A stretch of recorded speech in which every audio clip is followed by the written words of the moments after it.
Press meet కార్యక్రమంలో పాల్గొంటున్నటువంటి electronic print media మిత్రులకు, photographers మిత్రులకు అందరికీ కూడా పేరు పేరున తెలంగాణ ఉద్యమ వందనాలు తెలియజేస్తూ, ఇంతసేపు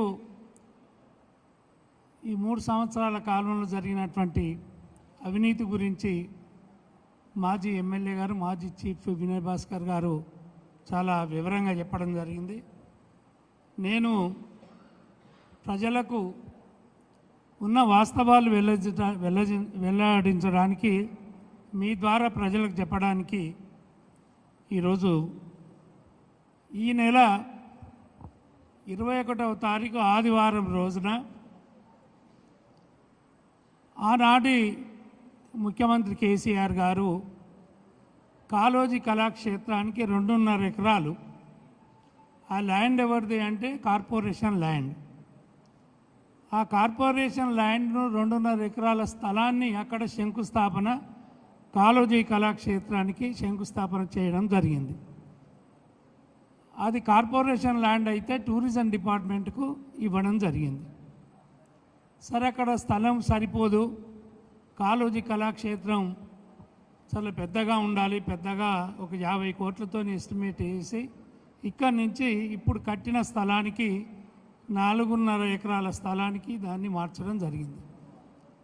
అప్పుడు ఈ 2.5 ఎకరాలు, ఇప్పుడు మొన్న జరిగిన వేలంపాట వేసిన 2.5 ఎకరాలు టూరిజం డిపార్ట్మెంట్లో వారికి హ్యాండ్ ఓవర్ అయినటువంటి ల్యాండ్. అప్పుడు కలెక్టర్గా అమరపాల్ గారు ఉండేది. అది అక్కడ ల్యాండ్ 4.5 ఎకరాలు కూడా ల్యాండ్ అది కాళోజీ కళాక్షేత్రానికి టూరిజం డిపార్ట్మెంట్కు ఇవ్వడం జరిగింది. మరి ఇక్కడ 2.5 ఎకర్స్ ఉంది కదా ప్రెస్ క్లబ్ బ్యాక్ సైడు, అది కుడాకు కేటాయించాలని చాలాసార్లు అప్పుడు ఉన్నటువంటి కలెక్టర్ అమరపాలి గారికి విన్నవిస్తే ఆ 2.5 ఎకరాల స్థలాన్ని కుడాకు కేటాయించడం జరిగింది. అప్పుడు సరే, ఆనాటి నుండి ఉన్నటువంటి ఆ స్థలాన్ని అక్కడ ఒక వాచ్మెన్ని పెట్టి, కాంపౌండ్ వాళ్ళ ముందు పెట్టి, ఒక గేటు పెట్టి కాపాడుకుంటూ రావడం జరిగింది. అక్కడ ఒక పెద్ద కమర్షియల్ కాంప్లెక్స్ కూడా ఆధ్వర్యంలో, లేకుంటే మరో విధంగా దాన్ని అభివృద్ధి చేయాలనేటువంటి దాంతో ఆ స్థలాన్ని వేలం వేయకుండా అట్లనే కాపాడడం జరిగింది. కానీ ఇప్పుడు వచ్చినటువంటి చైర్మన్ వెంకటరామరెడ్డి గారు, ప్రజాప్రతినిధులు కలిసి ఒక కుట్రపూరితంగా ఆ స్థలాన్ని, యాక్చువల్గా అది కమర్షియల్ బిట్, అది 50 ఫీట్ల రోడ్డుకు ఉన్నటువంటి బిట్, అది అటు మెయిన్ రోడ్డు చాలా దగ్గరగా ఉన్నటువంటి బిట్, అది 2.5 ఎకరాలు. దాన్ని ఏం చేశారు, యాక్చువల్గా మార్కెట్ రేటు ఎట్ ప్రజెంట్ అంటే అక్కడ ఈ మధ్యనే 1,30,000కు అమ్ముడు పోవడం జరిగింది ల్యాండ్. ఆ ప్లేసు ఇప్పుడు యాక్షన్ పెట్టిన ప్లేస్ ఎదురుగా ఉన్నటువంటి సందులో మెయిన్ రోడ్డుకి అయితే 1,50,000 ఉంది. అంటే మెయిన్ రోడ్డుకి దగ్గరకు ఉన్నటువంటి ల్యాండ్ను దాన్ని ఏం చేసినారు, 2.5 ఎకరాలను ఒక మధ్య 40 ఫీట్ రోడ్డు ఒకటే తీసింది. అటు ఇటు ప్లాట్లు చేసి టోటల్గా 11,422 గజాలు టోటల్ ఏరియా అది. అంటే రోడ్డు బోను, అందులో 8 ప్లాట్లు చేసిండ్రు.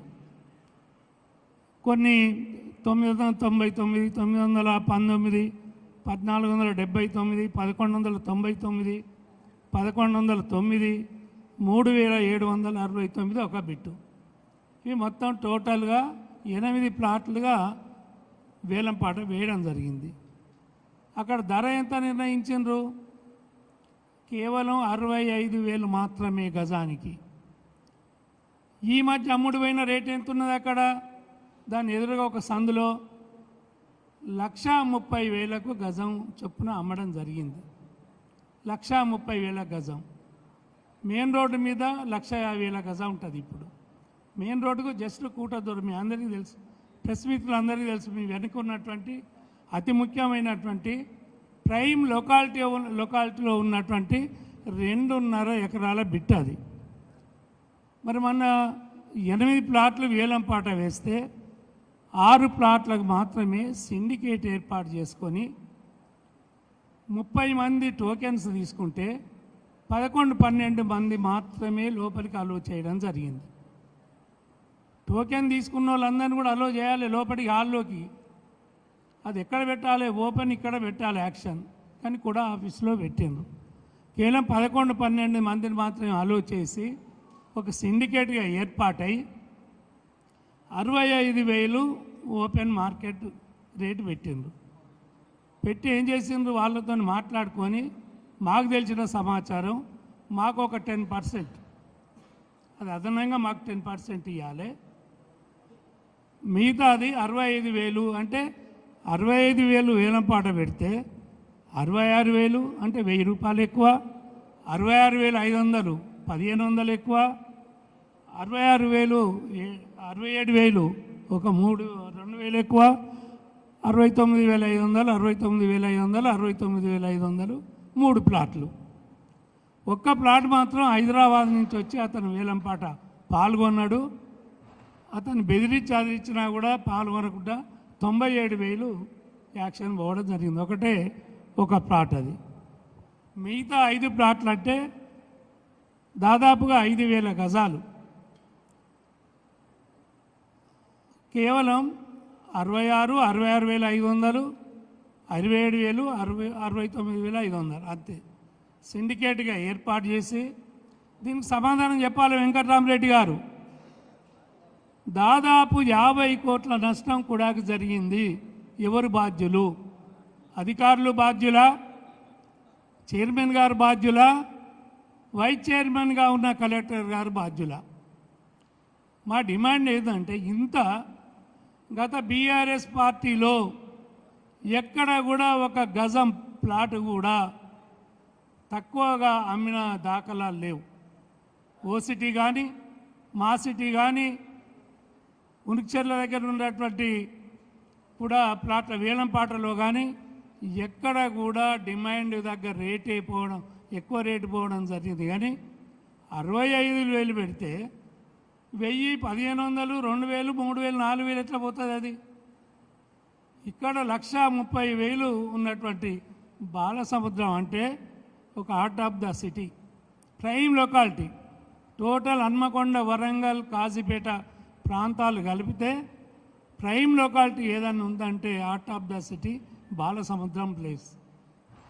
అక్కడ దాదాపు 50 కోట్ల కూడాకు నష్టం జరిగింది. ఇక మొత్తం 6 ప్లాట్లకు కలిపి 6,697 గజాలు యాక్షన్లో పోవడం జరిగింది. అంటే ఒక 49,000 కోట్లు మాత్రమే కూడాకు ఆదాయం జరిగింది.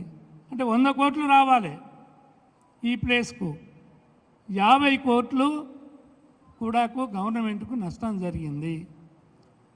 మరి ఈ అమౌంట్ మాకు తెలిసిన సమాచారం ప్రకారం గజానికి 10,000 ఆల్రెడీ మాట్లాడుకొని సిండికేట్ చేసి వాళ్ళ ద్వారానే ఈ పాట పాడి కేవలం నువ్వు 1,000 వాడు, నువ్వు ఒక 1,500, నువ్వు ఒక 2,000, నువ్వు ఒక మరీ ఆడికాడికి ఉండొద్దని ఒక కుట్రవన్నీ 10,000 అంటే 6,697 గజాలకు 10,000 చొప్పున కమిషన్ అనుకుంటే దాదాపు 7 కోట్ల రూపాయలు ప్రజాప్రతినిధుల జేబుల్లోకి వెళ్ళినాయి.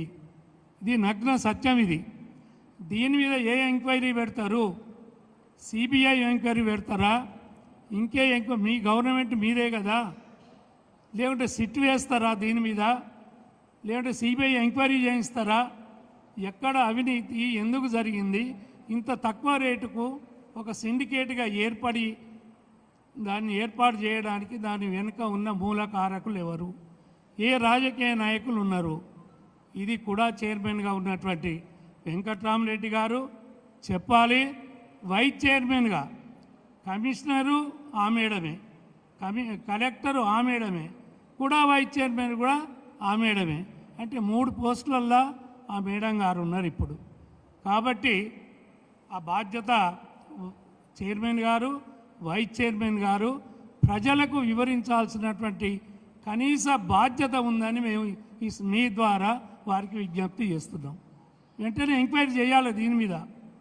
ఇది ఏమాత్రం బీఆర్ఎస్ పార్టీ దీని మీద ఆందోళన కార్యక్రమాలు దశల వారీగా చాలా పెద్ద ఎత్తున చేయబోతున్నాం. కాబట్టి వెంటనే రీకాల్ చేయాలి, మళ్ళీ ఓపెన్ యాక్షన్స్ పెట్టాలి, ఆన్లైన్ యాక్షన్స్ పెట్టాలని ఈ సందర్భంగా